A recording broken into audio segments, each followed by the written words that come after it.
प्रिय छात्राओं, मैं प्रोफेसर मदन लाल खत्री आपके सामने अंधेर नगरी जो भारतेंदु हरिश्चंद्र द्वारा लिखा गया प्रहसन है। प्रहसन का नाटक का एक प्रकार है। उसकी समीक्षा हम लोग कर रहे थे। इसी समीक्षा को आगे बढ़ाते हुए हम अब इसके अंदर जो वर्णित दो तत्व जो हैं, हमने तत्वों के आधार पर समीक्षा की है, उनका भी अध्ययन कर लेते हैं। तो दोस्तों, ये जो नाटक होते हैं, इनका मूल उद्देश्य मंचन करना होता है, पढ़ना नहीं होता। तो मंचन करने योग्य ही नाटक लिखे जाने चाहिए, वरना उसका कोई उद्देश्य नहीं रहेगा। पढ़ने के लिए तो कहानी, उपन्यास, काव्य, महाकाव्य, मुक्तक काव्य और भी कई गद्य साहित्य की विधाएं हैं, हर चीज़ें हमारे पास उपलब्ध है। लेकिन नाटक और एकांक ऐसी चीज़ है कि जो लगभग अभिनय करने के लिए, मंचित करने के लिए ही लिखे जाने चाहिए। और मंचित करने योग्य जितने भी नाट्य विधा से संबंधित विधाएं हैं, वे अगर हैं तो वे अपने आप में सफल है। जिनमें मंचीयता का गुण है, यानी रंगमंच पर प्रस्तुत करने का जो गुण है, उसको मंचीयता कहते हैं अपने, तो है तो वो अपने आप में सफल है। और अंधेर नगरी की तो क्या बात करूं, अंधेर नगरी तो लिखा ही मंचन करने के लिए था। एक दिन में मंचन करने की हिंदू नेशनल थिएटर में बात आई, कलकत्ता इसके बनारस के दशाश्वमेध घाट पर, और वहीं उन्होंने नाटक, भारतेंदु हरिश्चंद्र ने नाटक लिख दिया। भारत भूषण जी ने इनसे आग्रह किया, लिख दिया, और पात्रों ने उसे अभिनीत भी कर दिया। तो एक साहित्यिक रंगमंच लोगों के सामने प्रस्तुत करना था, तो उसको आसान बना दिया। और चूंकि इसमें इसका उद्देश्य ही मनोरंजन है, इसलिए विशेष कोई ज़्यादा किसी की जानकारी रखना की आवश्यकता नहीं थी। दूसरा था, अगर साहित्यकार का उद्देश्य, तो उसको उद्देश्य में चर्चा करेंगे हम लोग। पहले इसके अभिनेता के गुण, मंचन करना या रंगमंच प्रस्तुत करने को अभिनेता माना है हमने, इसकी चर्चा हम एकांकिकी में भी करते हैं और नाटक में भी करते हैं। तो उसमें भी करके देखते हैं अपने कि इसमें अभिनेता के रंगमंच प्रस्तुत करने के कितने गुणधर्म हैं। तो पहली बात अभिनेता की आती है कि इसके पात्रों की संख्या को लेकर। इस पीपीटी में लिखा है कि इस नाटक का जो पूरा नाम है अंधेरी नगरी, चौपट राजा, टकेसर भाजी, टकेसर खाजा। 6 दृश्यों वाला है, ठीक है। और रंगमंच में क्या होता है कि पटाक्षेप का मतलब दृश्य बदलना, पर्दा गिरना, एक आगे पर जो पर्दा होता है वो गिर जाना। पटाक्षेप का मतलब आगे का पर्दा गिर जाना। आगे का पर्दा गिर जाने के बाद पीछे की स्क्रीन जो होती है, स्क्रीन मतलब पीछे का पर्दा, और बीच में होता है स्टेज। चाहे लकड़ी का बना हो, चाहे लकड़ी का स्टेज बना हो, चाहे उसका सीमेंट कंक्रीट का पक्का बना हो, ऊपर से ढका हुआ हो, चाहे ही ढका हुआ हो, लेकिन 2 पर्दे तो होने चाहिए, एक आगे और एक पीछे। और ऊपर तो पर्दे शादी ब्याह के टेंट में भी लगते हैं, तो यहाँ भी ऊपर पर्दे लगाए जा सकते थे। मगर जो थिएटर होते हैं उनमें तो स्वयं में ही ऊपर क्या होती है, छत होती है, और दर्शकों के बैठने के लिए स्थान भी पक्के बने होते हैं, छत टाइप के, चाहे पत्थरों के बने हों उस समय या पक्के बने होते हैं। हमने कई छोटे छोटे गाँव के लोग तो नहीं जानते, मगर कई लोगों ने सिनेमा हॉल देखे हैं। सिनेमा हॉल के अंदर जो स्क्रीन होती है वो रंगमंच मान लो, और जो दर्शक बैठे हैं उसको दर्शक दीर्घा मान लो, इस तरह से कह सकते हैं। हमारे ज़माने में तो रंगमंचशाला भी थी और कई थिएटर भी थे, हमने देखे हैं। जैसे हॉल के नाम से जाना जाता, प्रेमा हॉल, जयशंकर सुंदरी दास हॉल, मंगलदास टाउन हॉल मेरे अहमदाबाद में है। मैंने उनमें नाटक भी देखे हैं, आज भी हैं, कुछ टूट गए हैं, कुछ आज भी वहाँ नाटक प्रस्तुत किए जाते रहे हैं, यानी जिंदा रखने का नाटक को प्रयास है वहाँ। अब पीछे वाला स्क्रीन बदल देने से ही क्या होता है, बाजार, राज दरबार, जेल, शमशान या फांसी की कोठरी लिखा है यहाँ, लेकिन शमशान घाट पे फांसी दी गई थी, वो भी दिखाया जा सकता है। और इसमें मुख्य पात्रों की संख्या कम है, वो भी गिने चुने हैं, महंत, शिष्य, गोवर्धन दास, राजा, मंत्री, कोतवाल, ठीक है।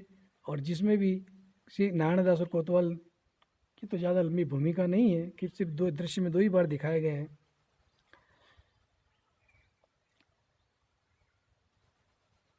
दिखने में नाटकों की भरमार दिखने में पात्रों की भरमार भले दिखाई देती हो, पर मुख्य पात्रों को छोड़कर कोई भी पात्र या चरित्र इसमें दोबारा नहीं आता। देखो, इसकी चर्चा हम दूसरे मुद्दों में भी कर चुके हैं, यहाँ भी करनी पड़ेगी, क्योंकि अभिनेता का ही एक लक्षण है। इसलिए वेशभूषा परिवर्तन कोई भी अभिनेता किसी भी किसी भी पात्र का चरित्र निभा सकता है।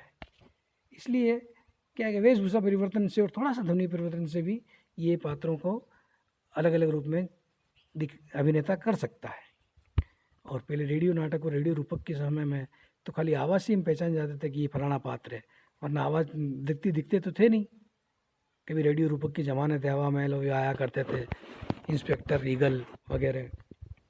मुख्य पात्रों की संख्या भी कम की जा सकती है, जिससे अंतिम दृश्य में नारायण दास को न दिखाएं और कोतवाल को भी न दिखाया होता तो क्या फर्क पड़ जाता। ये तो निर्देशक के ऊपर निर्भर करता है। नाटककार जो लिख दे, पर निर्देशक जो डायरेक्टर जो होता है नाटक का, वो अपने हिसाब से परिवर्तन कर सकता है उसके अंदर।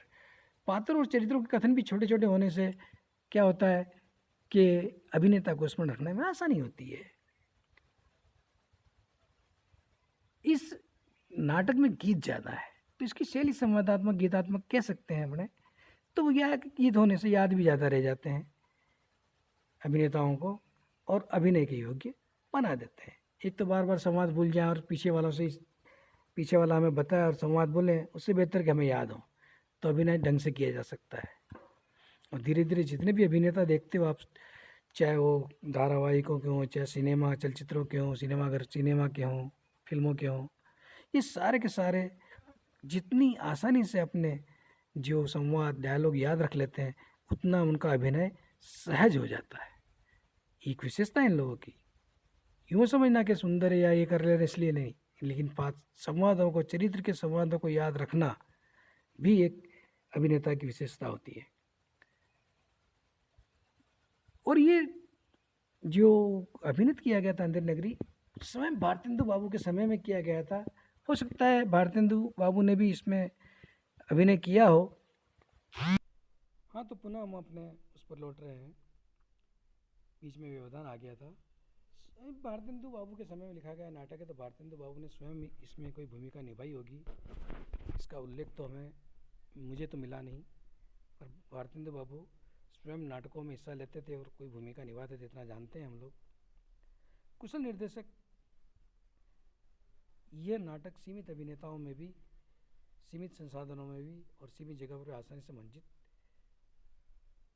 कर सकता है, या उसके निर्देशन में किया जा सकता है। नाटक, फिल्म या किसी भी धारावाहिक में जो डायरेक्टर है, निर्देशक की भूमिका इसलिए महत्वपूर्ण हो जाती है कि सारा सेटअप वही करता है, इसलिए उसकी भूमिका अभिनेताओं से भी ज़्यादा होती है। कौन से दृश्य रखना और किस तरह से बोलना, ऐसा निर्धारण वो करता है। हम भले श्रेय क्रेडिट अभिनेता अभिनेत्रियों को देते हो, पर वास्तव में उसके पीछे जो हाथ होता है वो डायरेक्टर का, निर्देशक का होता है। तो अगला जो हमारा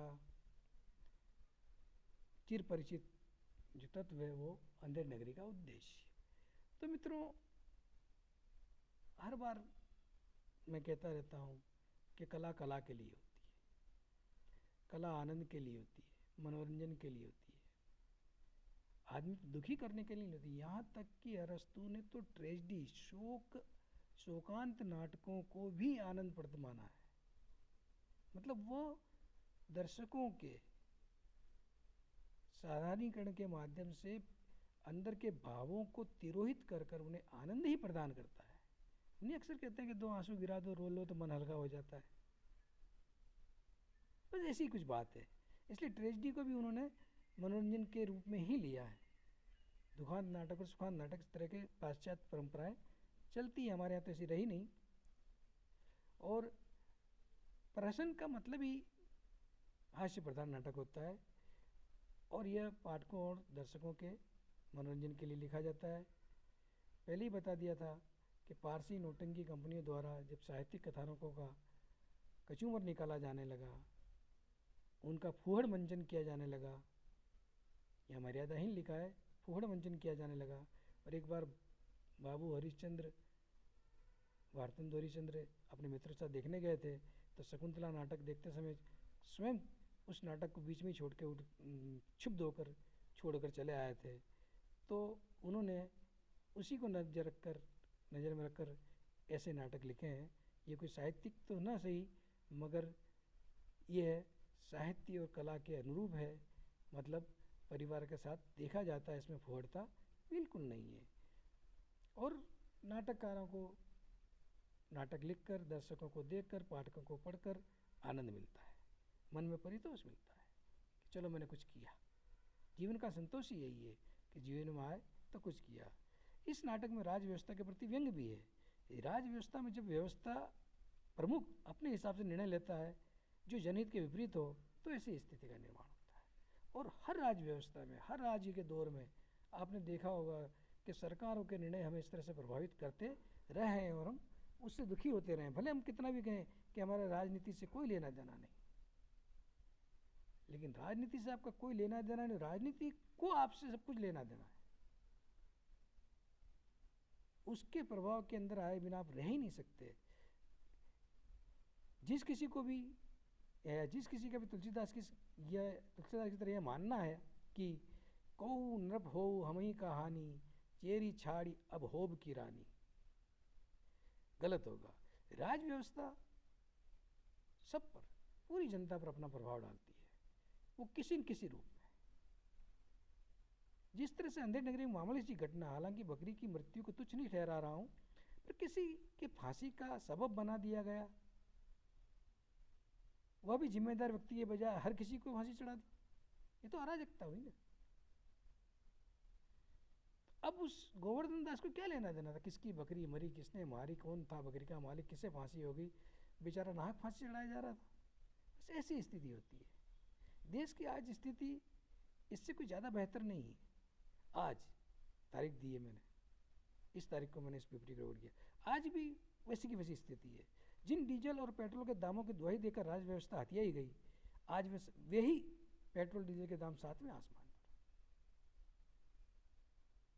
बार बार हमें समझाया गया जनता को, बार बार उसकी दुहाई दी गई, लेकिन आज वे उससे भी ज़्यादा है, जबकि अंतर्राष्ट्रीय स्तर पर इनके दाम और भी कम है। जो बेटी बचाओ बेटी पढ़ाओ का नारा दिया गया, उसमें ही नारियां सुरक्षित नहीं है। जहाँ कहीं देखते हैं हम, बार बार हमें समाचार पत्रों में इस तरह की समाचार पढ़ने को मिल जाते हैं। कहाँ सुरक्षित है, कहाँ है? तो इससे कहना कि वो हमारा क्या लेना देना राजनीति से या उससे, गलत होगा। ये पहली बात तो हमारी सामाजिक सुरक्षा ही सरकार पर निर्भर करती है, राज व्यवस्था पर निर्भर करती है। जिन किसानों के उपज के दुगने दाम दिलाने की बात की गई, वही अपने उपज के वाजिब दाम के लिए राजधानी की शर्त पर 1.5 महीने से प्रदर्शन कर रहे हैं और कई मर भी रहे।